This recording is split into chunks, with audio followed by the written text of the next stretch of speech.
Assalamualaikum warahmatullahi wabarakatuh. Yang subscribe semoga diberikan panjang umur dan sehat selalu. Pertemuan yang lalu sudah saya jelaskan bahwa hidup selalu berakhir dengan kematian. Apabila datang kematian menimpa seseorang, datanglah kiamat baginya. Itu yang disebut dengan kiamat kecil. Hakikatnya mati adalah perpindahan dari kehidupan di dunia ini menuju kehidupan di alam barzakh. Menunggu kita di alam barzakh sampai datangnya saat kiamat, entah 10 tahun, entah 100 tahun, entah 1000 tahun, hanya Allah saja yang maha tahu. Adapun orang-orang beriman yang melakukan amal kebajikan dalam kehidupan di dunia ini, masa penantian yang lama di alam barzakh buat mereka sebentar saja. Tetapi bagi orang-orang kafir yang ingkar, yang tidak beriman kepada Allah, yang hidup di dunia cuma menumpuk-numpuk dosa, tentu penantian di alam barzakh akan merupakan waktu yang sangat lama. Bukankah dalam kehidupan kita waktu itu memang relatif? Contoh misalnya, bagi pemuda-pemudi yang sedang duduk asyik memadu cinta, waktu 4-5 jam saja rasanya cuma 4-5 menit. Tenggelam oleh keasikan. Tapi buat orang yang berbaring di rumah sakit, meratap di balik-balik apa itu tembok derita kata lagu, di balik dinding-dinding penjara, sehari bagai seminggu, seminggu rasa sebulan, sebulan boleh jadi rasa setahun. Penantian yang sangat lama. Kapan kiamat itu akan datang? Ini rahasia Allah. Jangankan kita yang orang awam, baginda Nabi sendiri tidak diberitahu oleh Allah kapan kiamat itu akan terjadi. Tetapi sungguh pun demikian, banyak hadis-hadis yang menjelaskan ciri atau tanda-tanda datangnya kiamat. Nah, kalau sudah bicara soal tanda, tanda kiamat itu ada 2. Pertama yang disebut alamatus sughra, tanda-tanda kecil. Ini waktunya masih ada tenggang. Ada yang dinamakan alamatul kubra, tanda-tanda besar. Artinya kiamat sudah diambang pintu. Apa tanda-tanda kecil dari datangnya hari kiamat itu? Misalnya kata Nabi, apabila ilmu sudah diangkat oleh Allah. Artinya apabila ulama sudah banyak wafat, minat orang belajar agama berkurang, lalu kebodohan nampak merajalela di mana-mana, zina dikerjakan secara terbuka, minuman-minuman keras jadi kebanggaan, itu termasuk di antara tanda-tanda kecil terjadinya hari kiamat. Apalagi misalnya iza waladatil ammatu rabbataha, apabila budak sudah melahirkan tuan. Apa maksudnya? Ada yang mentafsirkan apabila anak sudah bisa membudaki orang tuanya. Orang tua yang melahirkan dia, yang membesarkan dia, demi setelah si anak besar jadi orang berpangkat, bertitel, berharta, berkedudukan, jadilah orang tua itu budaknya. Sehingga sering dibilang kalau orang tua kaya, anak jadi raja. Tapi kalau anak yang kaya, orang tua sering jadi budak. Apalagi munculnya fitnah yang bergelombang, timbul perang antara dua bangsa yang besar, waktu berjalan terasa sangat pendek sekali. Itu merupakan tanda di antara tanda-tanda kiamat. Termasuk di dalamnya sulit membedakan mana laki, mana perempuan. Kan kalau tanda-tanda kayak begini sekarang sudah banyak kita lihat kan. Ulama banyak wafat, penggantinya sulit. Zina dikerjakan berterang-terangan, minuman keras jadi kebanggaan. Banyak anak membudaki orang tuanya, sulit membedakan mana laki mana perempuan. Kadang-kadang dari belakang kita lihat perempuan bener, begitu kita colek nengok jenggotan.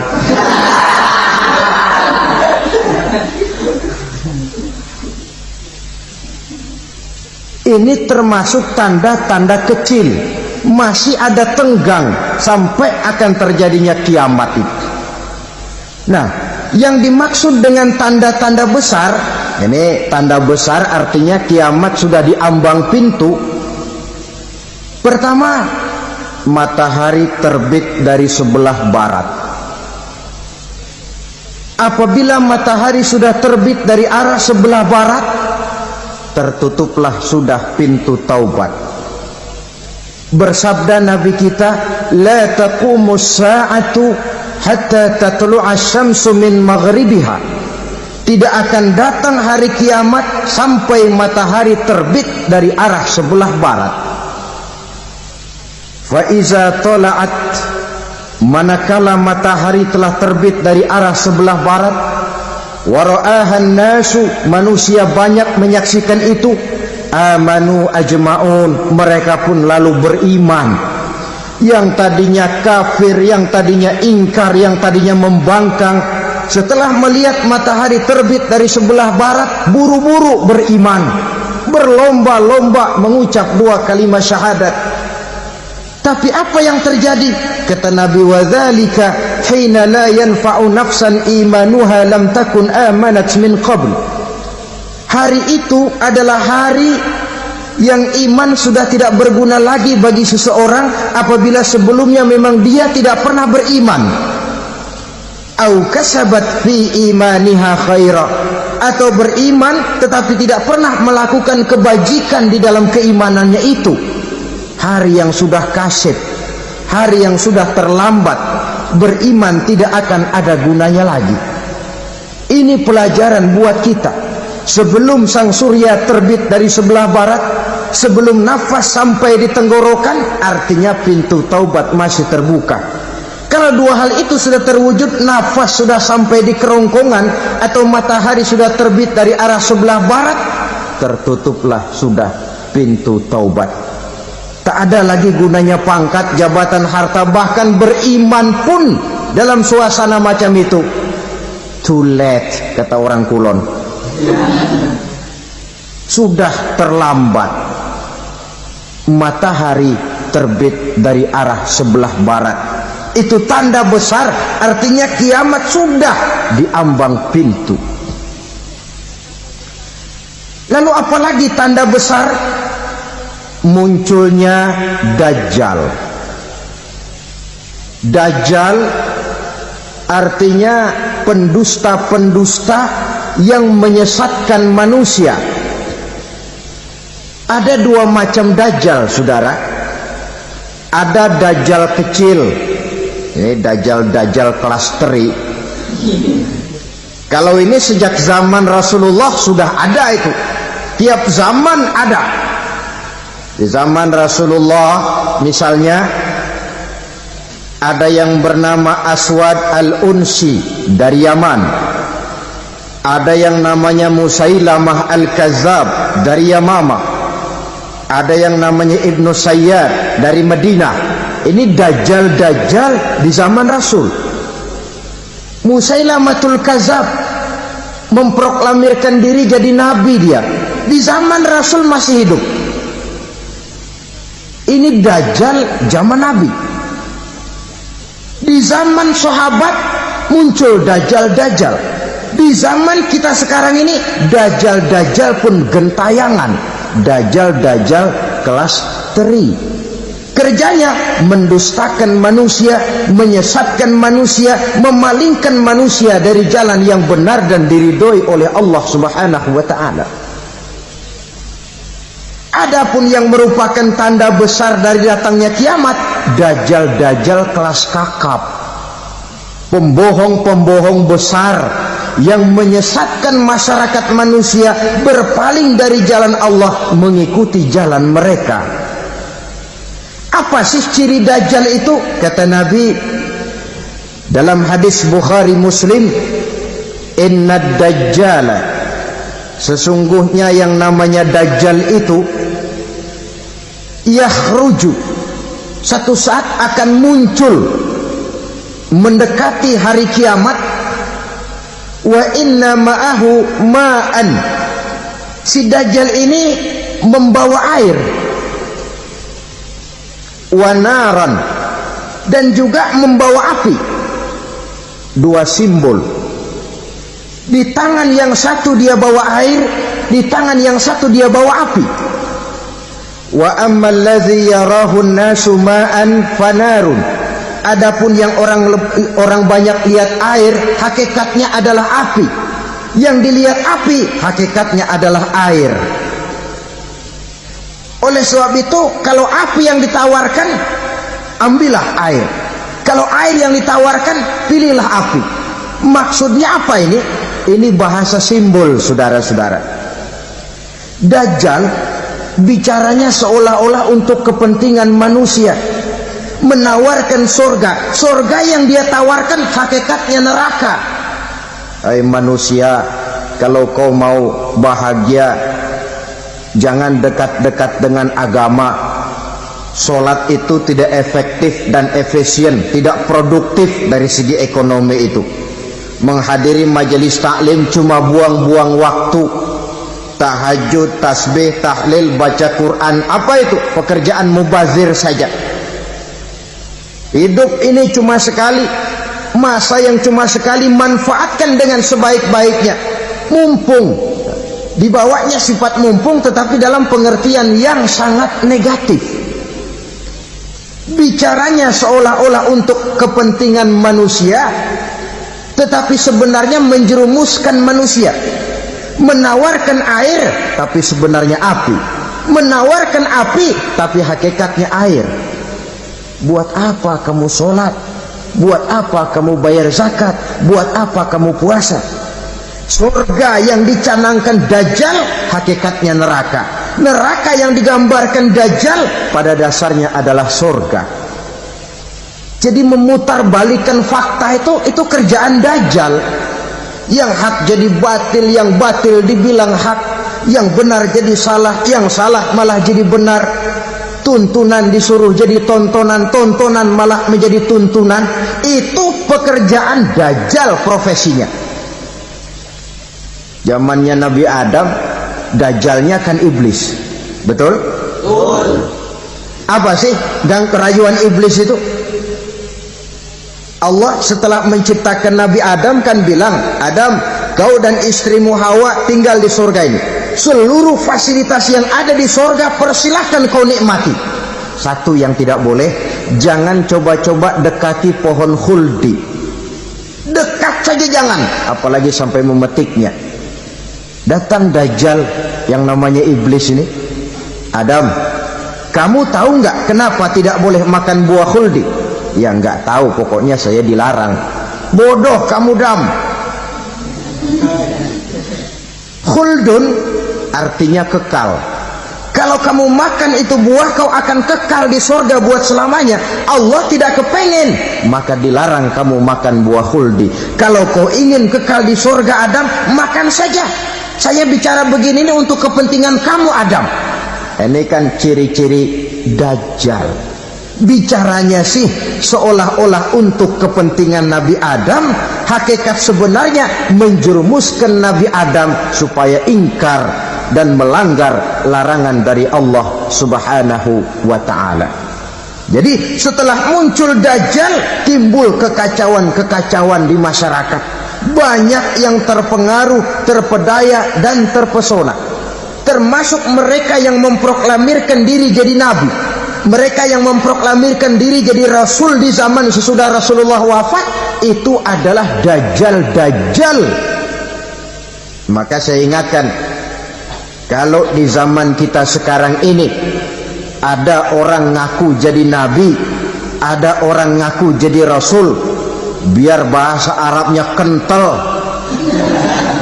Quran hafal, hadis ribuan hadis hafal, biar pakai serban sampai menyengser ke tanah, bahasa Arabnya fasih, tapi dia mengaku jadi nabi, jadi rasul, kita umat Islam wajib tidak percaya, wajib untuk tidak percaya. Itulah dajjal-dajjal zaman kita sekarang ini. Tidak mustahil mereka datang mempengaruhi orang-orang awam supaya berpaling dari Rasulullah, mengikuti mereka.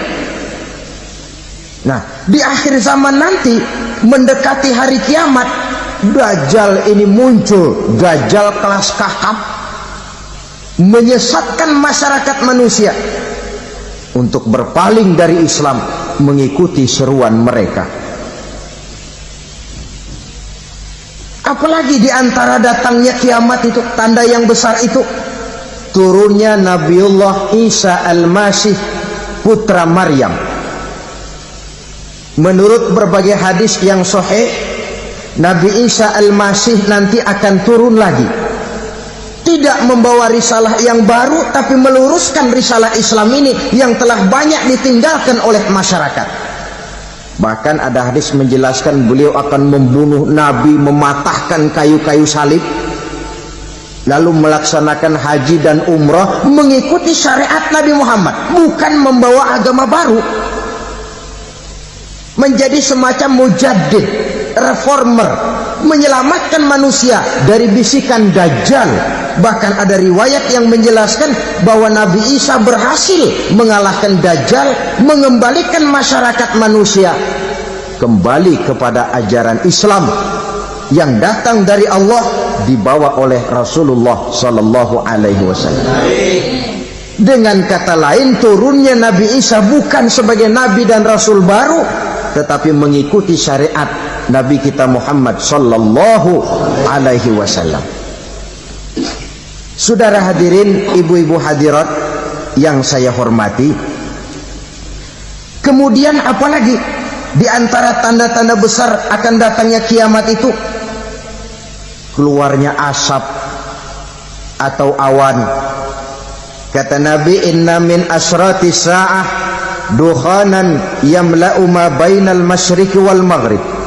Di antara tanda-tanda kiamat, munculnya awan atau asap yang memenuhi antara langit dan bumi.